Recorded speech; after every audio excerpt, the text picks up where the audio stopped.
Welcome to Democracy Now!, democracynow.org, the War and Peace Report. I'm Amy Goodman. Islamic State militants have posted a new video threatening to execute 2 Japanese hostages. The militants have demanded Japan pay a $200 million ransom within 72 hours, the same amount Prime Minister Shinzo Abe pledged to give Saturday in non-military aid to countries fighting ISIS. The hostages shown in the video are Kenji Goto, a freelance journalist, and Haruna Yakawa, head of a private security firm. Prime Minister Abe demanded their release, but did not say if Japan would pay the ransom. It is an unacceptable act to threaten us in exchange for human lives, and I feel angry about it. I strongly urge them to immediately release the hostages without harming them. In Germany, anti-racist demonstrators have continued to outnumber participants at anti-Islam rallies. The far-right Pegida party was banned from rallying in Dresden Monday after an assassination threat against group leaders. Pegida supporters rallied in other cities, but thousands of counter-protesters vastly outnumbered them. In Chechnya, meanwhile, hundreds of thousands took to the streets to condemn the depictions of the Prophet Muhammad in the French magazine Charlie Hebdo.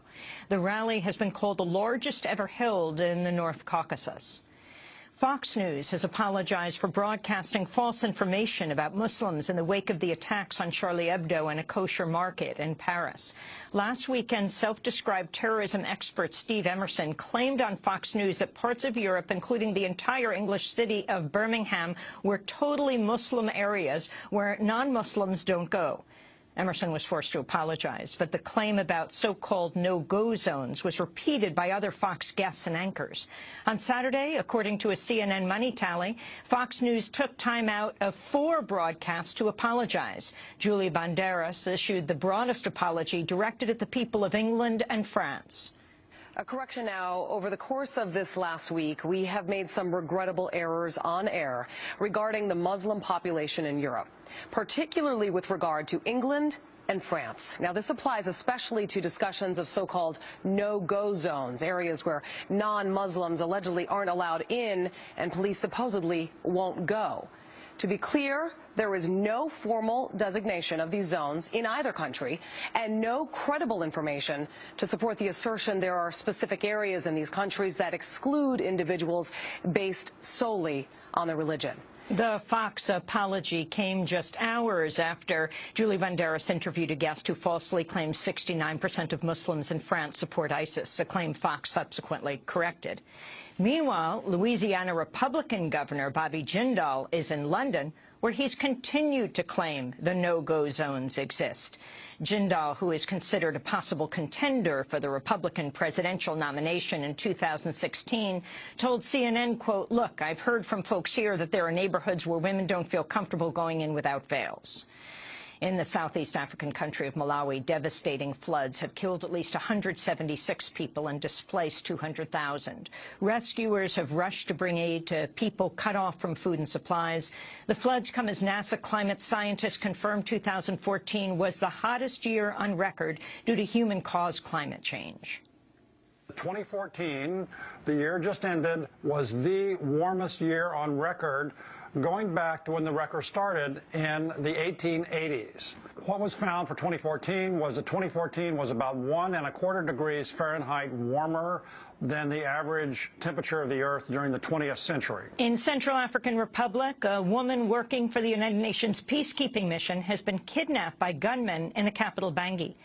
The news comes one day after anti-Balaka militia members seized 2 aid workers. A new report finds the Obama administration's accusation that North Korea carried out the hack on Sony Pictures was based on evidence it gathered from its own hacking of North Korea. The New York Times reports the National Security Agency began penetrating North Korea's networks in 2010 and planted malware to monitor activities. Meanwhile, a report in the German newspaper Der Spiegel, based on documents from NSA whistleblower Edward Snowden, outlines how the United States is engaging in extensive preparations for an online guerrilla war which, quote, threatens to transform the Internet into a lawless zone in which superpowers and their secret services operate according to their own whims with very few ways to hold them accountable for their actions, unquote. The Guardian, meanwhile, has published a new report based on Snowden documents which show the NSA's British counterpart, GCHQ, collected the emails of reporters as part of its bulk spying operations. Emails from the BBC, The Guardian, Reuters, The New York Times, NBC, The Washington Post, and the French newspaper Le Monde were saved and shared with staff on the agency's intranet as part of a test exercise. The agency also listed investigative journalists as a threat alongside terrorists or hackers. In Switzerland, a whistleblower has been found guilty of violating bank secrecy laws by giving information on offshore accounts to WikiLeaks. Rudolf Elmer headed the Cayman Islands office of the bank Julius Baer until his firing in 2002. In 2011, he publicly handed compact discs containing information on offshore account holders to WikiLeaks founder Julian Assange in a bid to reveal what he called the damaging impact of hiding money offshore. Elmer's attorney has vowed to appeal the guilty verdict, which comes with a suspended fine but no prison time. An Israeli airstrike has reportedly killed a top Iranian general and 6 fighters with the group Hezbollah. The dead include a Hezbollah commander and the 26-year-old son of a late military leader. The International Criminal Court has opened a preliminary inquiry into possible war crimes committed by Israel in the occupied territories. The inquiry comes as Palestine is set to become a member of the ICC on April 1st. Imeric Roger of ICC Prosecutor's Office said the examination would cover possible crimes by both Israelis and Palestinians. It's important to understand that a preliminary examination is not an investigation. It is a process in the course of which the office will gather information on alleged crimes committed in Palestine since June of last year. And then we will assess this information. And at the end of the process, we will decide whether to open an investigation or close the matter, or possibly we will need further information. The U.S. State Department opposed the International Criminal Court inquiry, saying, quote, it's a tragic irony that Israel, which has withstood thousands of terrorist rockets fired at its civilians in its neighborhoods, is now being scrutinized by the ICC. In Argentina, a federal prosecutor who accused Argentina's president of helping to cover up Iran's role in the deadly 1994 bombing of a Jewish community center has been found dead of a gunshot wound to the head. Alberto Nisman's death was discovered just hours before he was due to testify before lawmakers on his findings. Last week, Nisman accused President Cristina Fernández de Kirchner and other top Argentine officials of plotting to conceal the role of Iranian suspects in the attack in a bid to obtain Iranian oil. Nisman had been under police guard after receiving death threats. Authorities say his death remains under investigation but appears to be a suicide. The U.S. Supreme Court's agreed to take up the issue of whether same-sex couples in all 50 states have a constitutional right to marry. The decision comes 3 months after the court refused to hear appeals from states seeking to uphold marriage equality bans, triggering a chain reaction that increased the number of states allowing same-sex marriage to 36. The court has agreed to hear appeals from couples in 4 states where bans remain in place. Attorney General Eric Holder has unveiled changes to the federal government's role in civil asset forfeiture, a controversial practice where police seize property that belongs to people suspected of crimes, even if they are never convicted. The new rules prevent federal agencies from taking property seized by local and state police, with exceptions for items like guns and child pornography.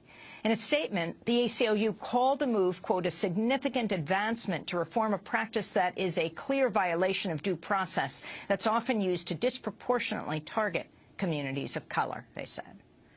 In eastern Montana, crews have been struggling to clean up an oil spill in the partially frozen Yellowstone River.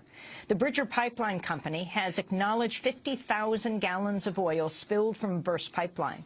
Residents have reported an oily taste in their drinking water, and an oil sheen has been spotted nearly 60 miles downstream.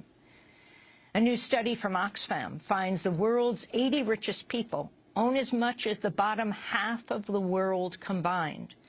The group warns the richest 1% now own 48% of the world's wealth and are poised to own more than half by 2016. The report's release comes as global elites gather in Davos, Switzerland at the World Economic Forum.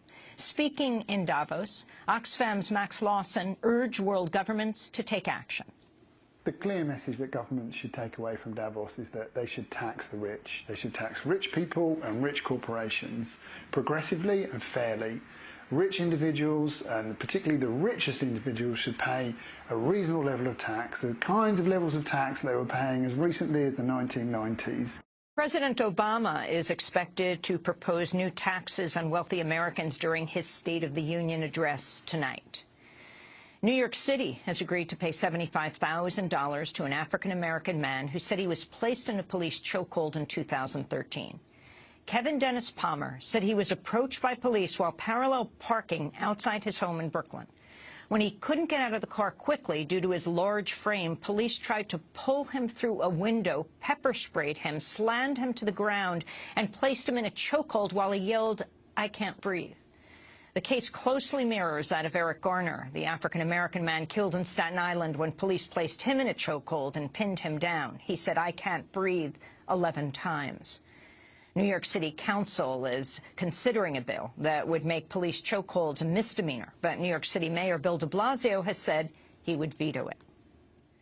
And protesters across the country held more than 50 actions Monday to honor Dr. Martin Luther King by reclaiming his radical legacy and condemning police killings of unarmed African Americans. Marches and acts of civil disobedience under the banner of Reclaim MLK were held from Oakland to Chicago to St. Louis to New York and Denver, Colorado, where an estimated 30,000 people were in the streets. In a statement, the group Ferguson Action said, quote, "We resist efforts to reduce a long history marred with the blood of countless members of our community into iconic images of men in suits behind pulpits. This MLK weekend, we will walk in the legacy of Dr. King and the movement that raised him," they said. And those are some of the headlines. This is Democracy Now!, democracynow.org, The War and Peace Report. I'm Amy Goodman. And I'm Aaron Maté. Welcome to our listeners and viewers around the country and around the world.